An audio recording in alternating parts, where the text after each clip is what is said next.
ഇതോ? ആ, ഞാനിപ്പോൾ ഉള്ളത് അപ്പൂൻ്റെ ഡേ കെയറിലാട്ടോ.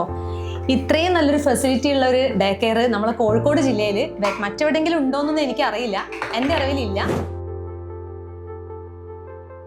ഇവിടെ വരുമ്പോൾ ശരിക്കും വീട് പോലെ തന്നെ കേട്ടോ തോന്നുന്നത്. കാരണം വീട്ടിൽ നമ്മൾ ഇത്രയും മക്കളെ കെയർ ചെയ്ത് കളിക്കുന്നൊക്കെ നോക്കിയിരിക്കാൻ പറ്റുമോ? ഇവിടെ പക്ഷേ ഇവിടെയുള്ള ആളുകൾ മക്കൾ കളിക്കുന്നത് നോക്കിയിരുന്ന് അവരെ ഫുൾ കെയറിങ് ചെയ്തുകൊണ്ടിരിക്കുകയാണ് ഇവിടെ. കഴിഞ്ഞ 20 വർഷമായിട്ട് എൻ്റെ മൂത്ത മകന് വേണ്ടിയിട്ട് ഇതുപോലുള്ള ഒരു ഡേ കെയർ ഞാൻ അന്വേഷിച്ച് വരികയായിരുന്നു.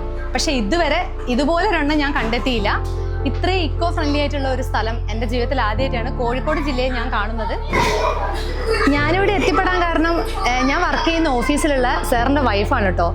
അവരോട് ഞാൻ എൻ്റെ മകനെ ഡേ കെയർ ഫെസിലിറ്റി ഒക്കെ അന്വേഷിച്ച സമയത്ത് അവരുടെ മകൻ പഠിക്കുന്ന സ്കൂൾ വിദ്യാകേന്ദ്രയാണെന്നും അവിടെ ഡേ കെയറും കൂടി ഫെസിലിറ്റി ഉള്ളതായിട്ട് അവർ പറഞ്ഞു. അങ്ങനെയാണ് ഞാനിവിടെ എത്തിപ്പെടുന്നത്. ഈ ഡേ കെയറിൻ്റെ ഒരു മെയിൻ ഫീച്ചറാട്ടോ ഇവിടെ കാണുന്നത്. കാരണം കുട്ടികൾക്ക് കളിക്കാനുള്ളൊരു നല്ലൊരു സ്ഥലമാണിത്. അപ്പോൾ പല ഡേ കെയറിലും ഞാൻ കാണാത്തൊരു ഫെസിലിറ്റിയാണിത്. കാരണം കുട്ടികളെ ഒരു റൂമിൻ്റെ ഉള്ളിൽ വിട്ട് അടച്ചിട്ട റൂമിൽ നമ്മൾ അവരെ സേഫായിട്ട് നോക്കുന്ന തന്നെയാണ് പല ഡേ കെയറിലും ചെയ്യുന്നത്. പക്ഷെ ഇവിടെ അത് മാത്രമല്ല, ഇവിടെ പുറത്ത് ഇതേപോലെ കുട്ടികളെ ഈവനിങ് ആകുന്ന സമയത്ത് നല്ലോണം ഇവിടുന്ന് കളിപ്പിക്കുകയും ഒക്കെ ചെയ്യുന്നുണ്ട്. അത് നോക്കാൻ ഇവിടെയുള്ള ആളുകളും ഉണ്ട്.